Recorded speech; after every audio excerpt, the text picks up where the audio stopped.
Hello everyone, this is Dr. Surya.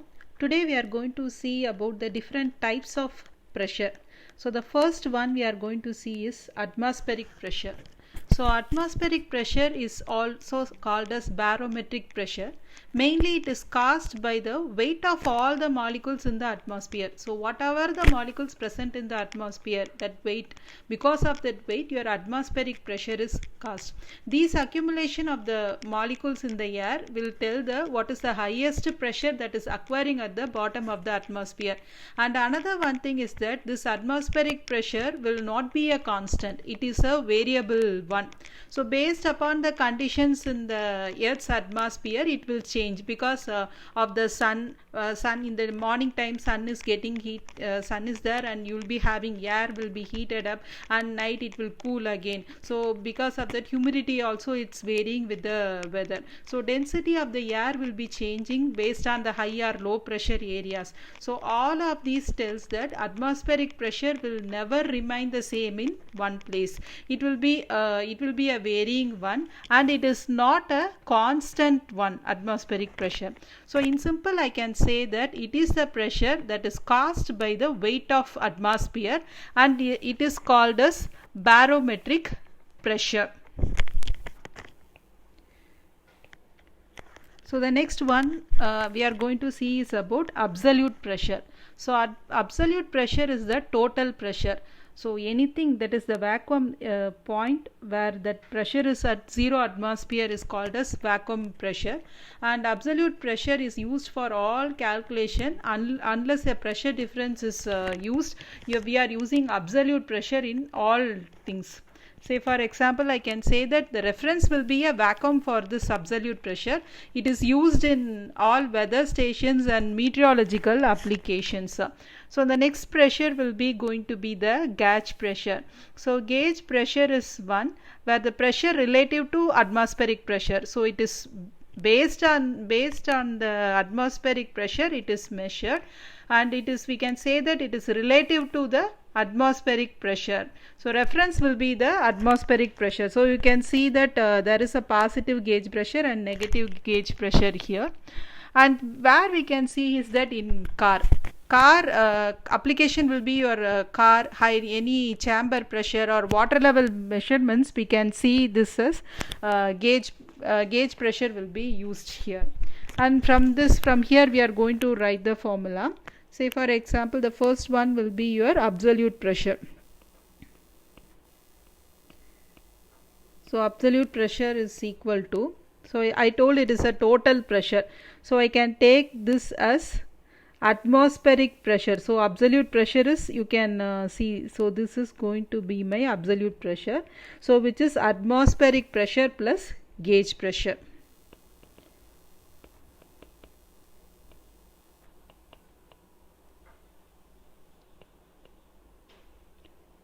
So P absolute will be equal to P atmospheric plus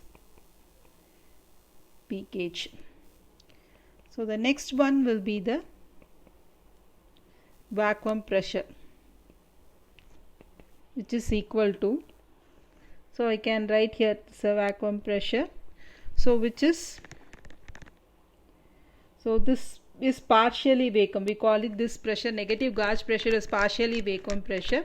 So I can write in something like that, I'm in need of this partial vacuum pressure, because complete zero will not be possible in many cases. So we will be taking into account of partial vacuum pressure.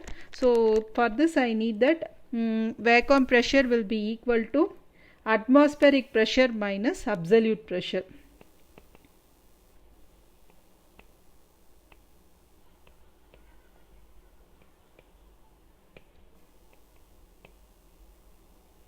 So another one thing we have to keep in mind is atmospheric pressure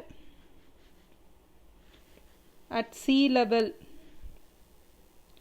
at 15 degrees Celsius will be 10.13 Newton per centimeter square. So this is very important. Next we are going to work out a problem, that is we are going to calculate the gauge and absolute pressure at a point 3 meter below the free surface of a liquid which is having a density, and if the atmospheric pressure is given as 750 mm of mercury and specific gravity of mercury is also given. So we are going to calculate the gauge and absolute pressure. Okay, so the first thing is that we'll write the given data. So density of liquid is given. So before that, depth of liquid is given. So I'll be writing depth of liquid and I am denoting it as Z1 to be 3 meter, and density is rho 1, which is 1.53 into 10 power 3 kg per meter cube. Then atmospheric pressure is given. So atmospheric pressure head I am denoting it as Z0. So which is 750 mm of mercury. So it is given in mm. So I have to convert it in meter. So 750 by 1000, which is 0.75 meter of mercury. And I have to calculate my atmospheric pressure first. So atmospheric pressure will be equal to, so in the last video we have seen about the hydrostatic law. So I am going to use that formula here, which is rho naught G into Z naught. Okay, so if you take here, only density of the liquid is given, density of mercury is not given. So we have to calculate the density. So in order to calculate the density of mercury, I can use the specific gravity formula. So we have seen this problem already. So specific gravity is equal to rho liquid by rho water. Here instead of liquid I have to consider this as mercury. So I'm going to calculate the mercury one. Okay, so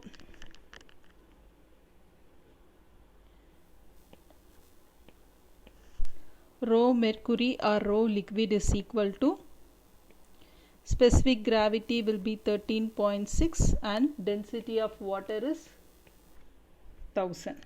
Okay, now my atmospheric pressure is nothing but rho naught G into Z naught. So rho naught is going to be,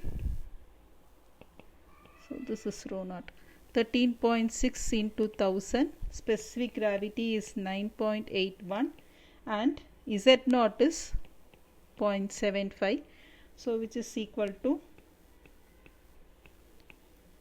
Newton per meter square.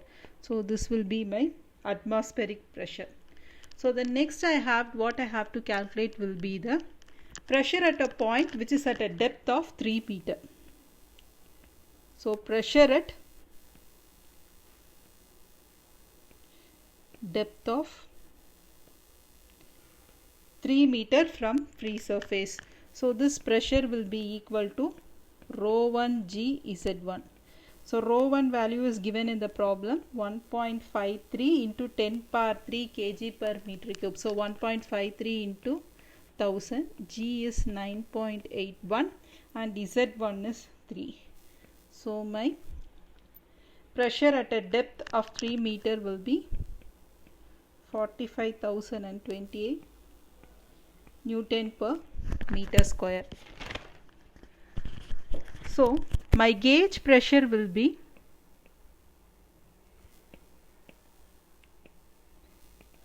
45,028 Newton per meter square. They have asked to determine the absolute pressure. The formula for absolute pressure is nothing but gauge pressure plus atmospheric pressure. So gauge pressure is this and my atmospheric pressure I have calculated already. So my absolute pressure will be equal to